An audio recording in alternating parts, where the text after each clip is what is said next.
Va ora in onda Il Punto Politico.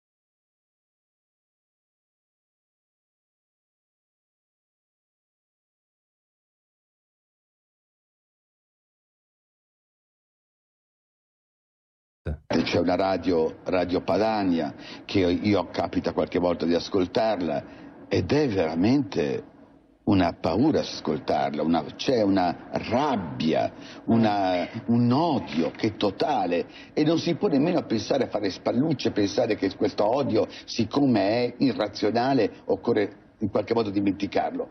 Occorre in qualche modo farlo rientrare nel dibattito politico. E poi sguatteri del padrone un cazzo. Sguatteri del padrone un beneamato cazzo. Vi invito però ad ascoltare ogni giorno per 5 minuti Radio Padania Libera.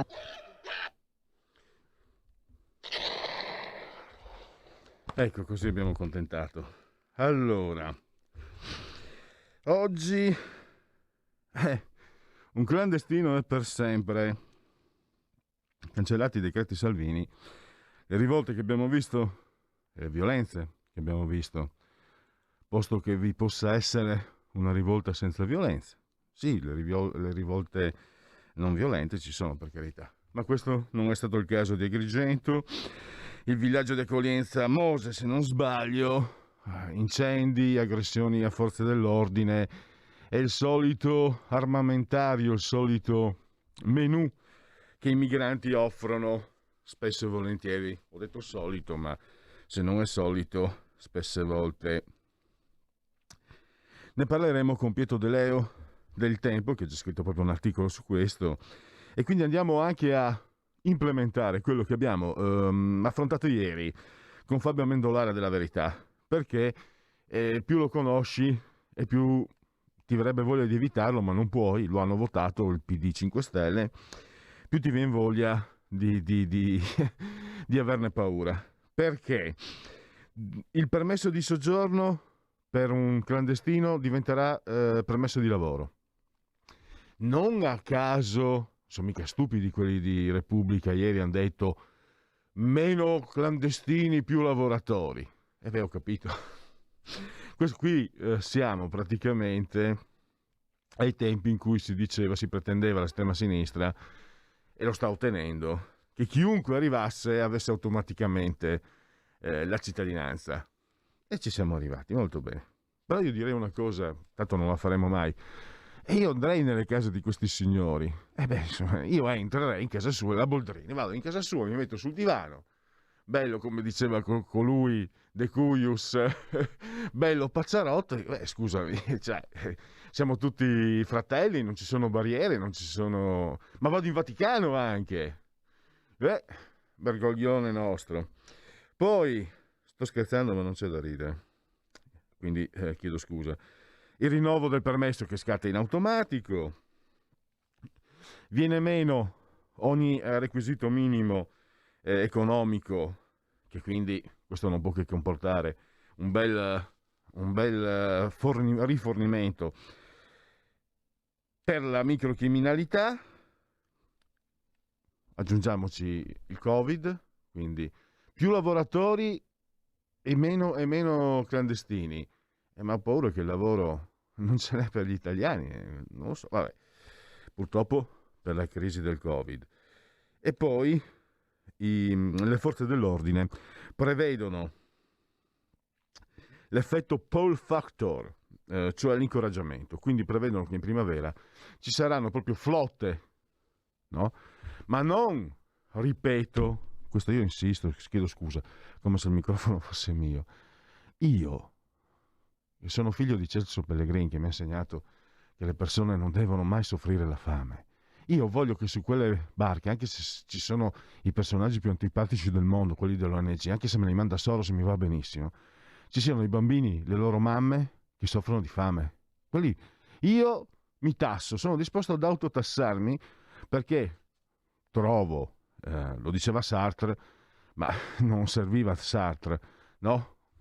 Un bambino che soffre la fame è la fine del mondo, insomma, grosso modo era articolato diverso. Trovo inaccettabile che mi si voglia far passare, equiparare ai bambini, alle foto le vediamo tutti dall'Africa, di questi bambini che soffrono, e me li vogliono equiparare con i pasciuti palestrati che poi vengono accolti dai preti in piscina. Le foto, questi belli muscoloni di fuori, riccioloni, ricciolini, non dico altro, e il pretone con la faccia tutta contenta davanti e loro dietro che ridono. Riderei anch'io, anche se avere un pretone davanti non è che... Poi con Rosario Cerra invece affronteremo i problemi del Recovery Fund. Il problema è quello di avere una visione, di avere un progetto, ma soprattutto il problema è quello di non pensare all'Italia come era prima del Covid. C'è una condizione nuova. Quindi i programmi, ammesso e non concesso, perché noi qui abbiamo dei dubbi, che arrivino i soldi del Next Generation UE, ammesso e non concesso, se non ci saranno adeguati procedimenti, provvedimenti, idee, li si perde pure quei soldi. Quindi pochi maledetti e mai. Rosario Cerra del CED, Centro Economia Digitale. Con invece Francesco Borgonovo parleremo di Jean-Claude Michat, uno scrittore francese che ha scritto Homo homini lupus. Allora, è un saggio che fa partire la situazione attuale, no? La possiamo definire tecnocrazia, dalle guerre di religione del 1500-600, del XVI secolo. Quando tra il 6 e il 700 Tommaso Hobbes parla dell'Homo homini lupi. Perché il riferimento alle guerre di religione? Perché l'Homo homini lupus è il figlio di una constatazione, cioè se gli uomini si sono scannati in nome di una religione, vuol dire che l'idea comune del bene non esiste, è una comunità. Di conseguenza poi stiamo cominciando a parlare dei primi sintomi, chiamiamoli così, magari è brutta come parola in questi tempi, i primi sintomi dello Stato liberale.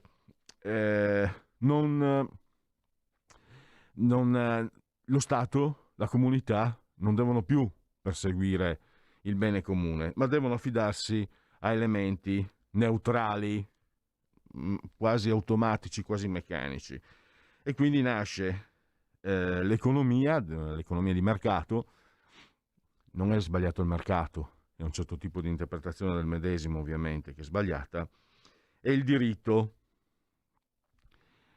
che saranno per definizione neutrali e quindi garantiranno la massima libertà di ognuno. Cosa è successo? Cosa stiamo vedendo adesso? Stiamo vedendo che alla fine il diritto è governato da logica egualitaria e procedurale, il mercato invece è governato da domanda e l'offerta, quindi quanto di più neutro possibile. Però stiamo vedendo che adesso sono stati scardinati quei valori, l'affetto, l'amore, l'amicizia, la solidarietà, che erano governati, che dovevano essere discussi, che venivano discussi dalla filosofia, se non dalla religione. Adesso addirittura sono contrattualizzati e addirittura sottoposti a controllo giuridico, e soprattutto il mercato è diventato la causa scatenante di mercato, inteso in questo modo naturalmente, nel modo moderno, è diventato la causa scatenante dell'odio, dell'homo homini lupus. Quindi siamo tornati, come il gioco dell'oca torna al via, siamo tornati al via dopo 500 anni. Questo è. Adesso stiamo cercando di metterci in collegamento con Alex Bazzaro, perché non solo questo governo ha voluto imporre l'autorità di laguna a Venezia. Pensate, non la vuole il comune di Venezia, credo comune città metropolitana, non lo vogliono gli enti locali, non lo vuole la regione Veneto, il governo l'ha imposto comunque e addirittura pretende di essere lui stesso a eleggerne i vertici. E Alex Bazzaro della Lega veneziano, parlamentare veneziano, che segnala anche come il Mose, che per decenni non ha funzionato, non fosse guidato dagli enti locali, ma bensì dallo Stato. Allora, al momento mi risulta non arrivino segnali. Allora, intanto apriamo le telefonate, se qualcuno vuole partecipare lo può fare ovviamente.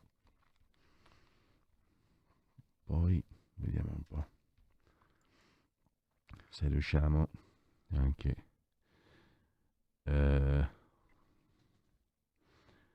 vediamo ancora.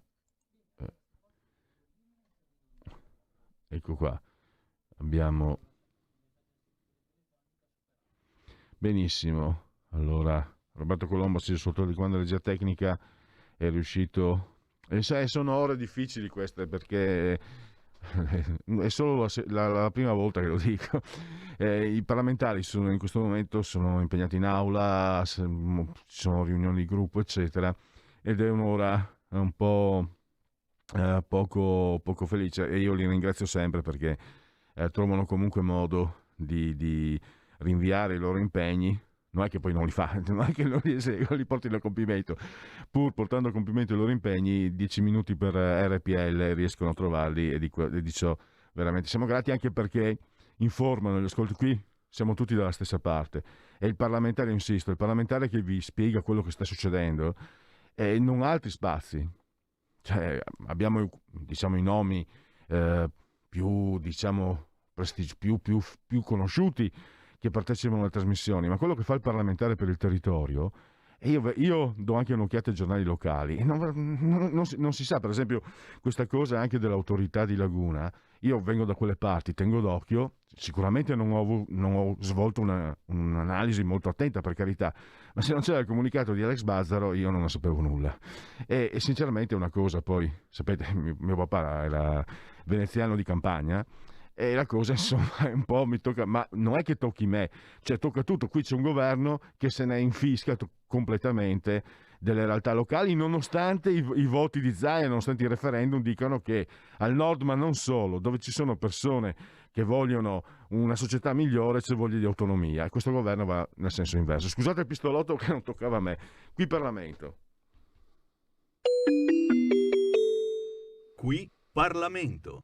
Allora, do il benvenuto e un grazie ad Alex Bazzaro che abbiamo al telefono. Benvenuto Alex. Grazie, e grazie per l'invito a tutti gli ascoltatori di RPL.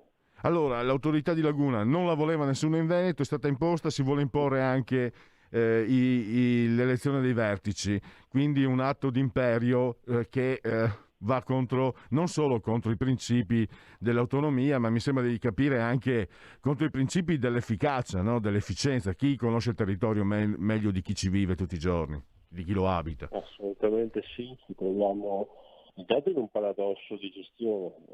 Questa autorità non è costituita, o che vorrebbero costituire, ed ancora il beneficio del dubbio, si trova all'interno del decreto agosto. In questi ultimi mesi abbiamo visto un governo lavorare per DPCM e per decreti, esautorando di molto le capacità del Parlamento, e oltretutto a tutti questi decreti viene sempre posta la fiducia, quindi andando del tutto a eliminare il dibattito parlamentare e il rispetto del Parlamento e dell'Aula. Anche in questo caso parliamo di decreto agosto, all'interno del decreto agosto su cui verrà posta la fiducia oggi e verrà votata da noi alla Camera domani, c'è l'autorità della Laguna. Che cos'è l'autorità della Laguna?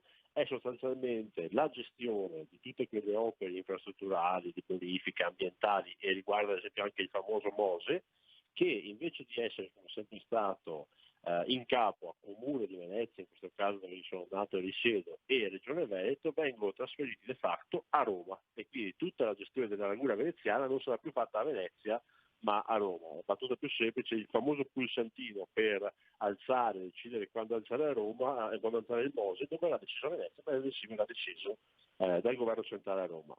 Ovviamente è una decisione abbastanza paradossale, perché a prescindere da chi a prescindere da chi va poi a governare, la città, la regione Veneto, pare evidente anche la visione di qualunque cittadino avulso dal contesto politico che è un paradosso che la città dove avvengono dove avvengono i problemi, coloro che vengono chiamati ad amministrare la città non siano poi i padroni della gestione anche della propria acqua e delle proprie acque interne.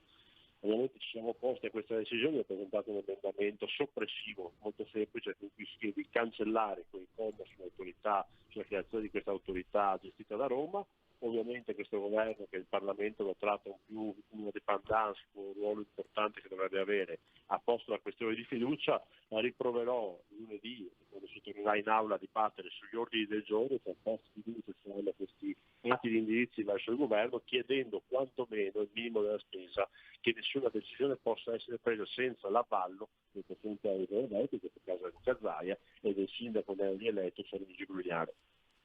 Ecco, volevo chiederti, Alex, questo governo che scavalca, come hai anche spiegato bene, le autonomie, cioè l'autonomia significa il territorio.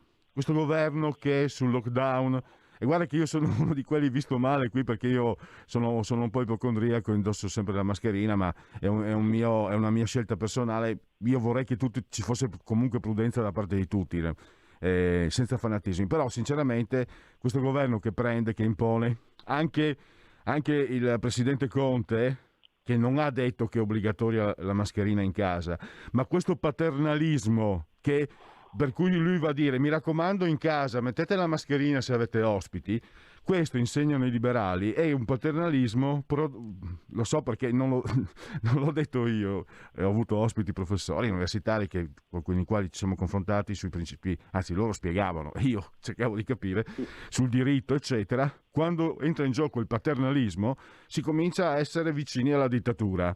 Per quello magari uno può prenderlo anche simpaticamente, no, tu non mi vieni a dire mi raccomando, no, me lo dirà mia mamma, la mamma può dirmi quello che vuole, ma tu Presidente del Consiglio devi essere serio.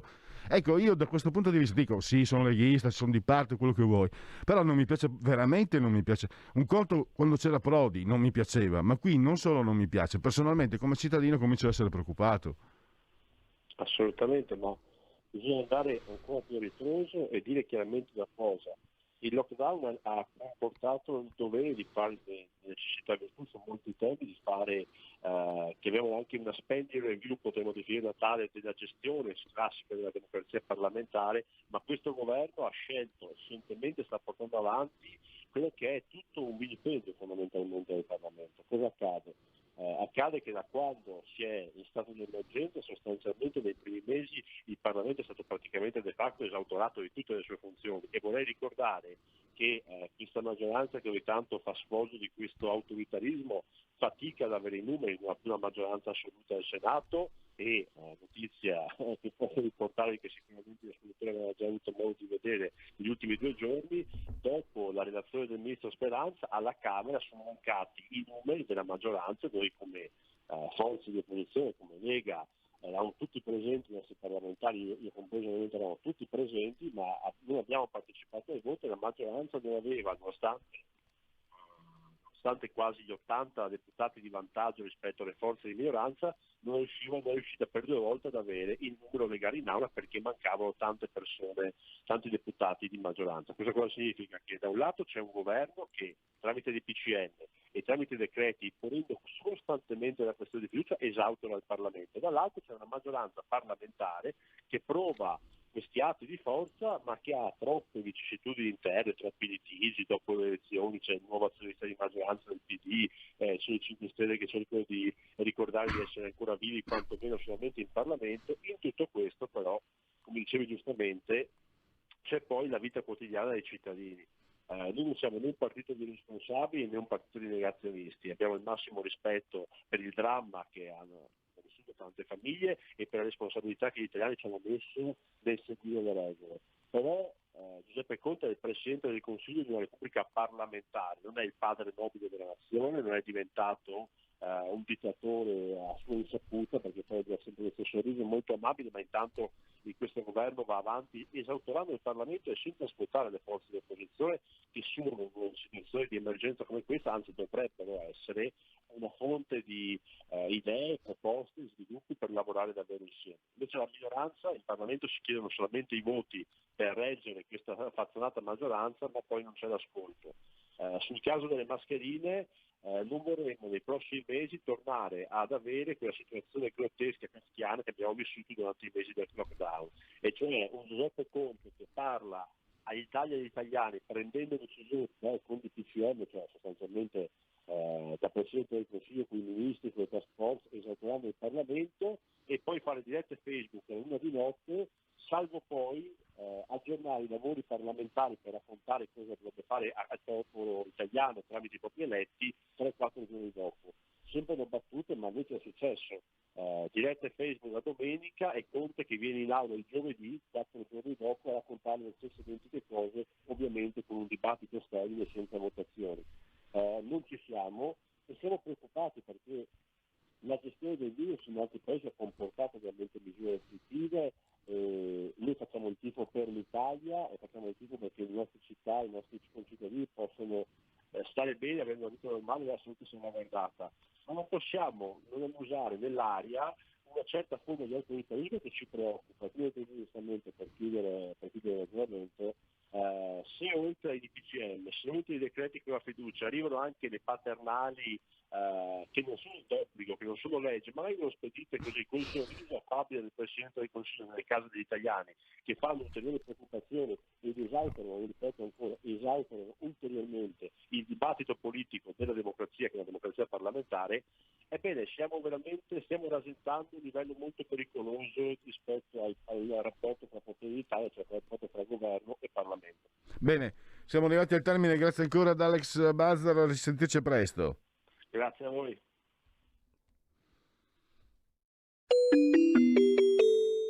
Qui Parlamento. Hai sentito? Le radio italiane si mettono insieme per amore. Per amore della radio.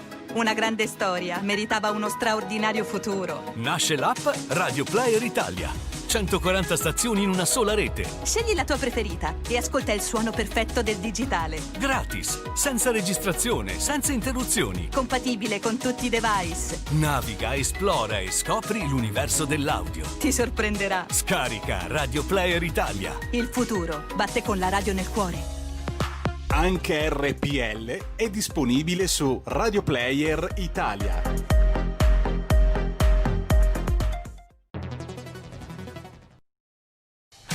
Porta con te ovunque RPL, la tua radio. Scarica l'applicazione per smartphone o tablet dal tuo store o dal sito radiorpl.it. Cosa aspetti?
Riprendiamo e io direi di riprendere, se abbiamo la sigla, con Lega Online.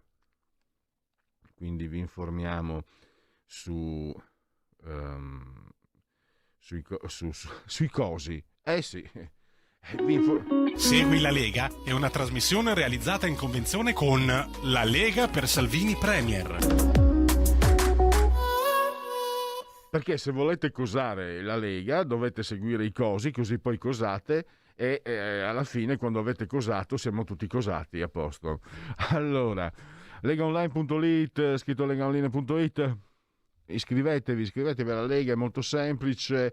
Il CF, il codice fiscale, dati essenziali per pagare, semplicissimo, anche col PayPal. Se non siete iscritti PayPal sono 10 euro, vi verrà recapitato via postale materialmente a casa la tessera della Lega Salvini Premier. Noi qui vi aggiorniamo anche sugli appuntamenti. Allora, alle 17:15 di oggi è giovedì 8. Sì, non è che fate i convenevoli formulaici, li faccio dopo le 15:30. Allora, Claudio Borghi, Sky TG24, rubrica Economia. Questa sera Rai 2, TG2 Post, alle ore 21, Giulia Bongiorno. Tu sei stato testimone in questi anni, scusate la digressione, ma è un seguire la Lega. Sai che è caduta questa lastra, pensa se la becca fa danni. Questo è populismo, è demagogia, non è populismo quello che faccio. Pensa se fosse successo a ranghi inversi con Roberto Castelli, ministro della giustizia. Repubblica, se non ora quando, gli arcobaleni. Wow. Comunque auguri Giulia Bongiorno, che comunque è un bel segnale, vuol dire che, non so se era il giorno degli angeli, no, non era il giorno, è stato dopo forse il giorno, o era il giorno degli angeli custodi. Comunque vuol dire che il suo era attento, perché cioè, se mi cade una lastra da 50 kg io sarei anche un po'. Allora, comunque potrete sentirla questa sera alle 21, Rai 2, TG2 Post. Ancora Giulia Bongiorno, ma domani, venerdì 9 di ottobre, domani nel pomeriggio alle 15:30, cambiate emittente perché questa è la 7, la rubrica è Tagada. E poi Rai News 24, domenica alle 11:30, che bello, l'ora dell'aperitivo. Io me lo faccio più verso l'una perché mi alzo. E Marco Campomenosi, l'avete sentito anche ieri col Marciano Pinti, un bellissimo intervento, non spetta a me dirlo, però so che ascoltavo un po', sono riuscito ad ascoltare e ha spiegato, mi sembra molto bene, Campomenosi, che è europarlamentare della Lega, le vicende. Sento sempre meno propaganda e sempre più sostanza in questi ultimi anni da parte degli esponenti della Lega. Io l'ho detto, è una slecazzata, no, tanto io non conto niente, che lecchi o che non lecchi non cambia nulla, però francamente mi sembra che negli ultimi anni vedo molta sostanza, no? Si stringe sul dato, sul fatto. Francesca Donato, anche lei l'abbiamo sentita venerdì da Catania, alto esponente politico europarlamentare della Lega, che venerdì ha espresso con chiarezza non le posizioni della Lega, il quadro. Francesca Donato la potrete vedere addirittura martedì prossimo, quindi andiamo un po' lontano, alle ore 20:30, Stasera Italia, a Rete 4. E possiamo chiudere Segui la Lega e tra poco cambieremo argomento. Segui la Lega è una trasmissione realizzata in convenzione con La Lega per Salvini Premier.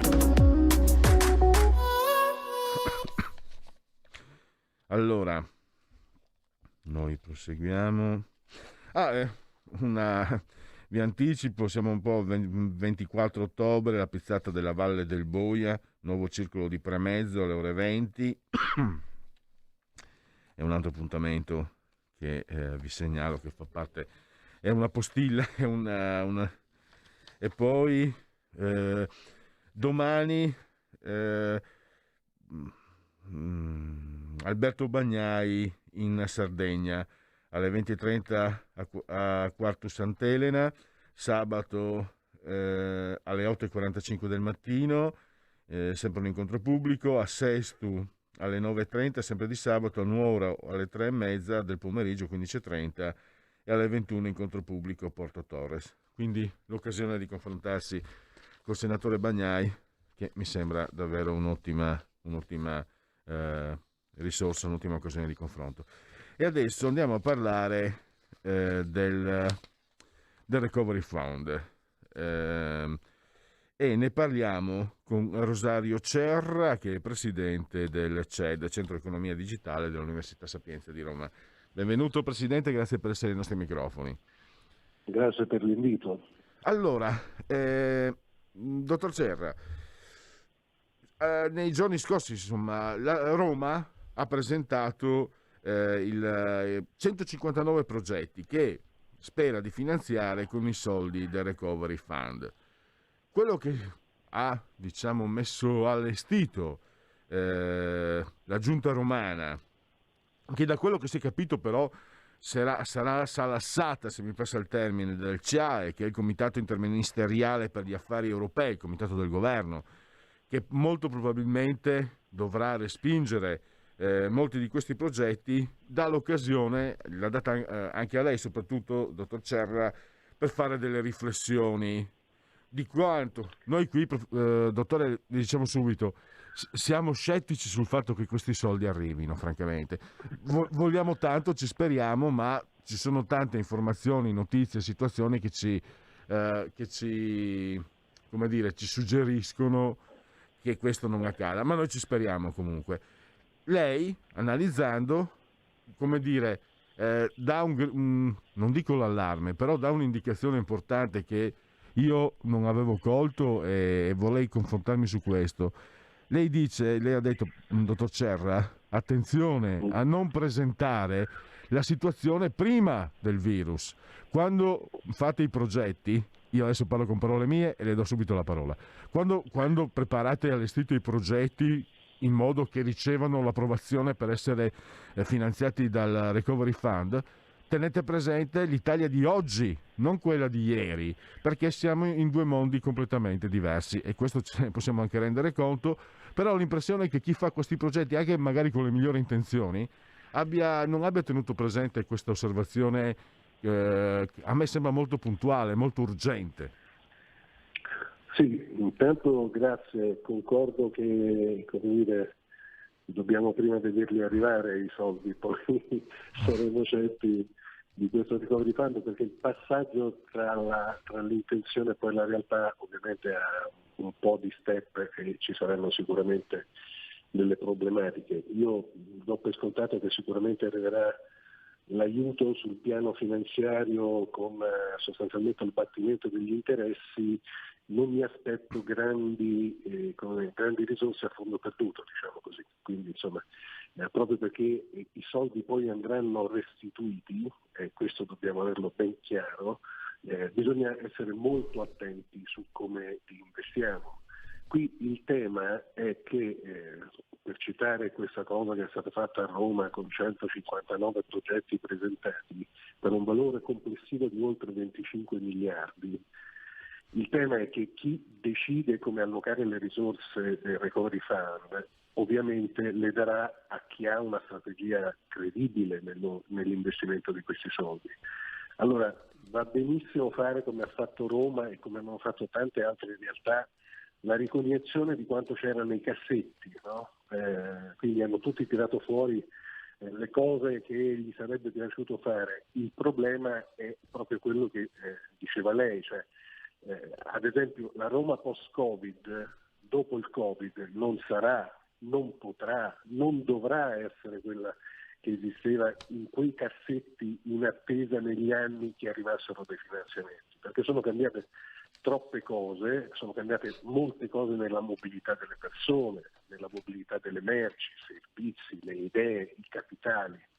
Allora io capisco che la sfida è oggettivamente grande, ma queste sono le sfide a cui la politica deve dare una risposta, altrimenti è semplice amministrazione, e quindi bisogna ragionare su quello che è l'obiettivo futuro, e soprattutto dal mio punto di vista io sono molto preoccupato della restituzione di questi miliardi, e vanno investiti in attività tra virgolette produttive che ci consentano poi a medio-lungo periodo di rientrare e capitalizzare questi investimenti.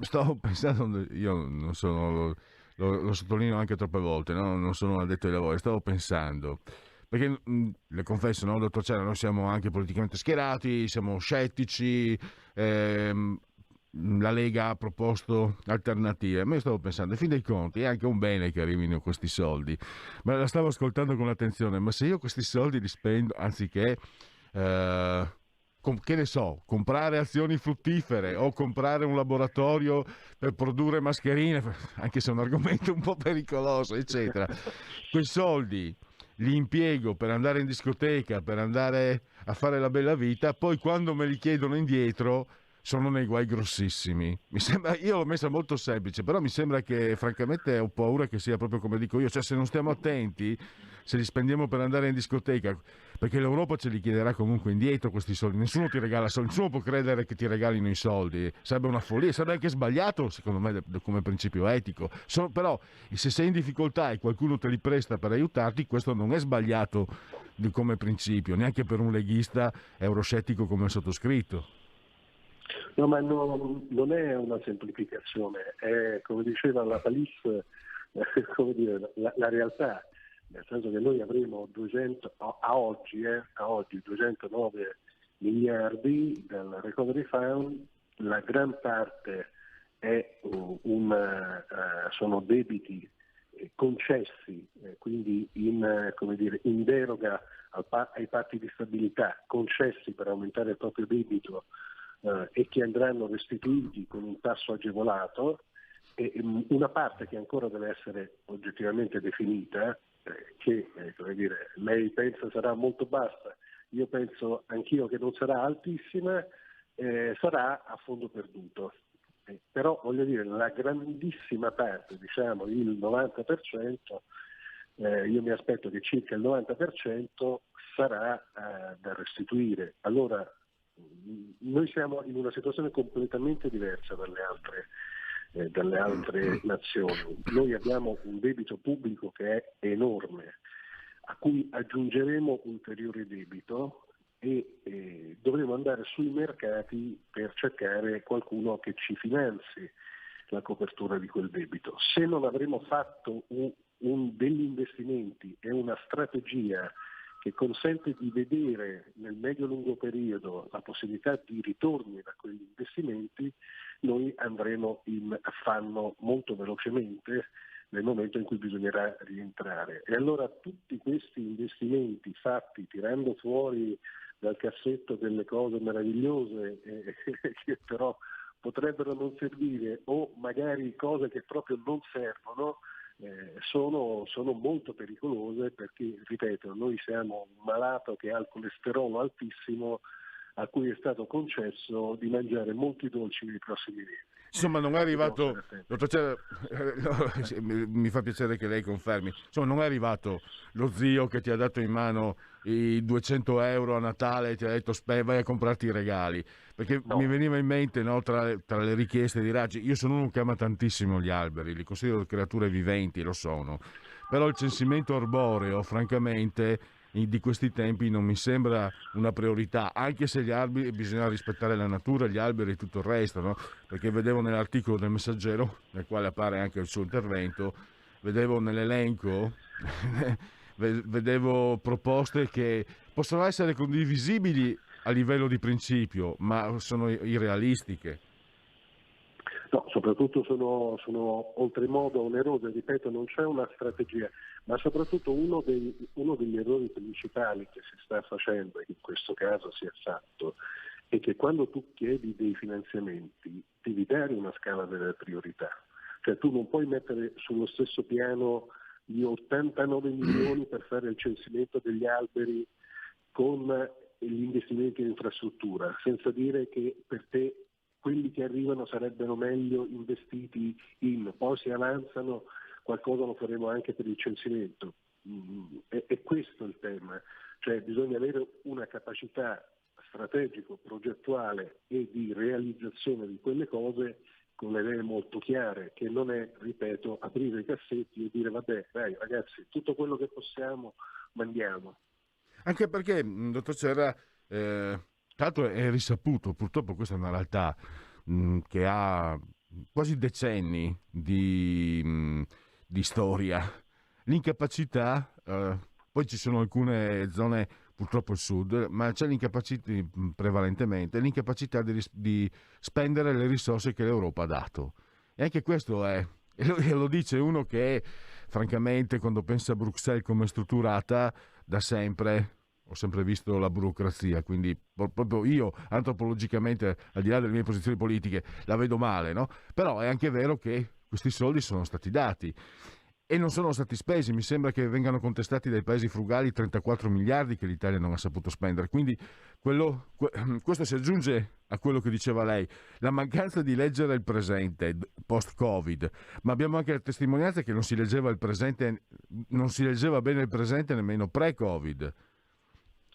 Noi abbiamo un difetto enorme da questo punto di vista, che è un difetto culturale, quello italiano, al netto di tutte le problematiche che poi possono essere in termini di criminalità, su cui, come dire, lasciamo il discorso, ma da un punto di vista culturale noi abbiamo una fortissima cultura giuridica che, come dire, ci focalizza molto sulle procedure e abbiamo una scarsissima cultura economica che ci focalizzerebbe invece molto sui risultati.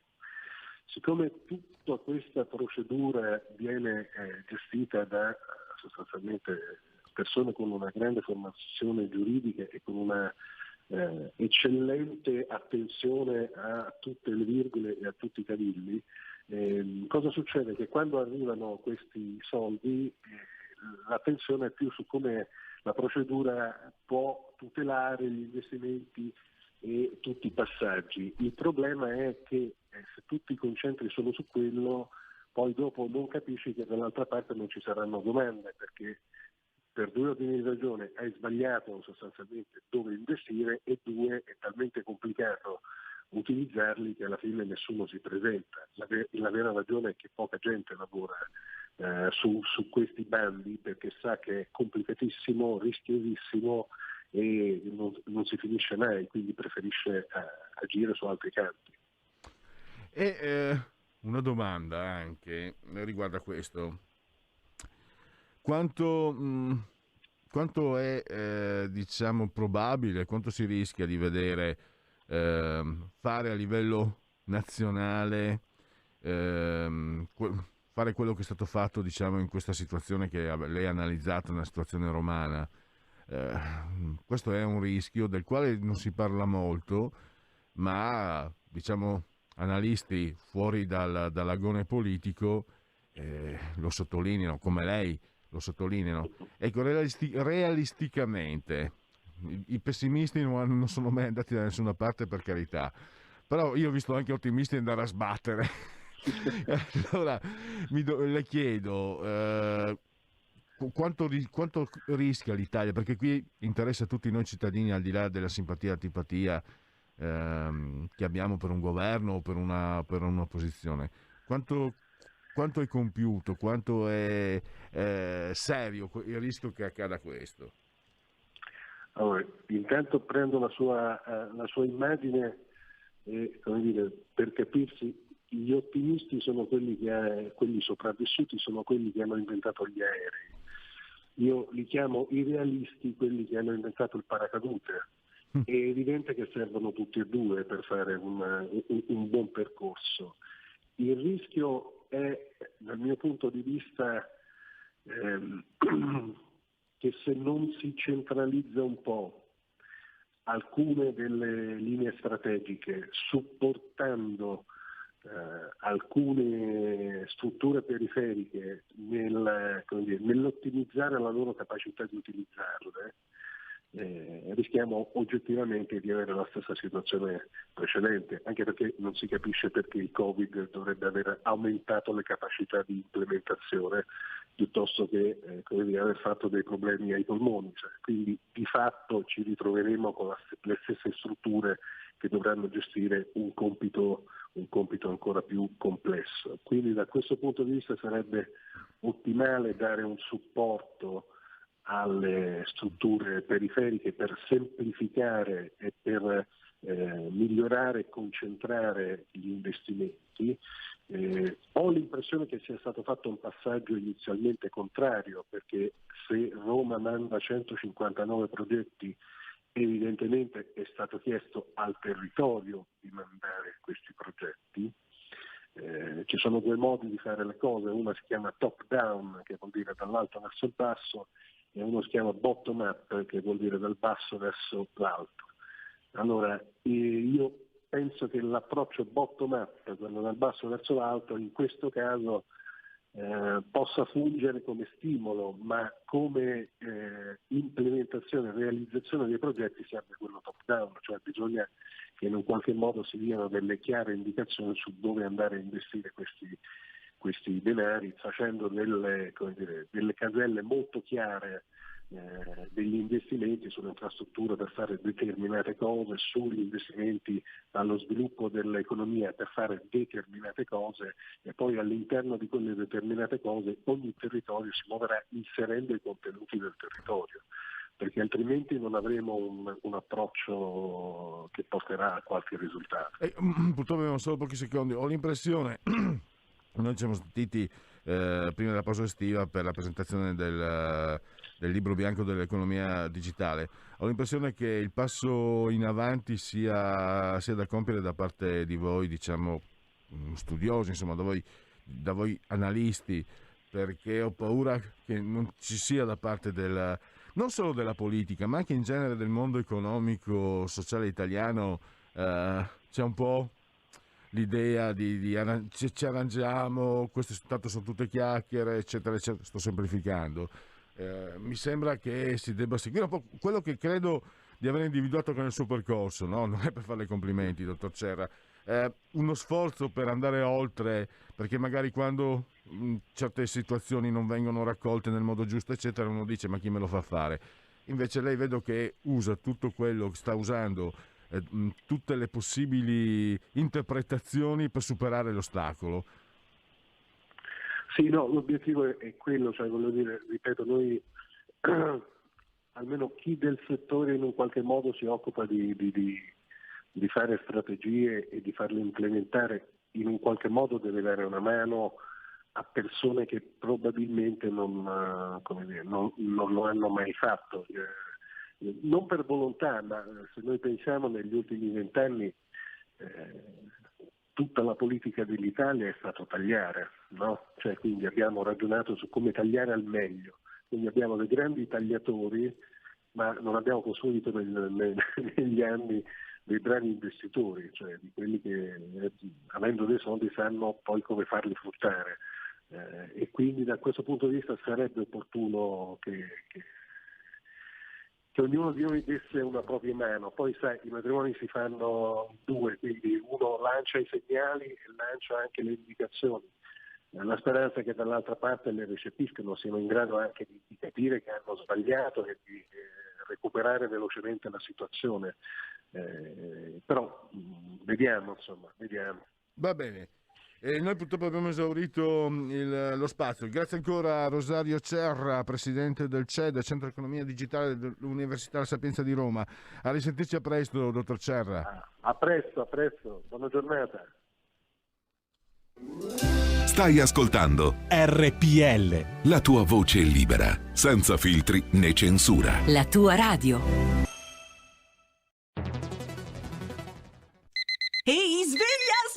Chi ha parlato? Sono io la Digital Radio. Anche in camera mia? Ma non abitavi nella mia auto? Analogico che non sei altro. Per tua informazione, da quest'anno mi puoi ascoltare nelle auto nuove, in casa e dovunque ci sia una radio. Eh sì, da quest'anno dove c'è radio c'è DAB. Ascolta le tue radio preferite con il suono perfetto della Digital Radio e scopri tanti contenuti extra. Sì, però svegliati, Dibidi dobidi dab. Anche RPL, la tua radio, è in Digital Radio. Porta con te ovunque RPL, la tua radio. Scarica l'applicazione per smartphone o tablet dal tuo store o dal sito radiorpl.it. Cosa aspetti?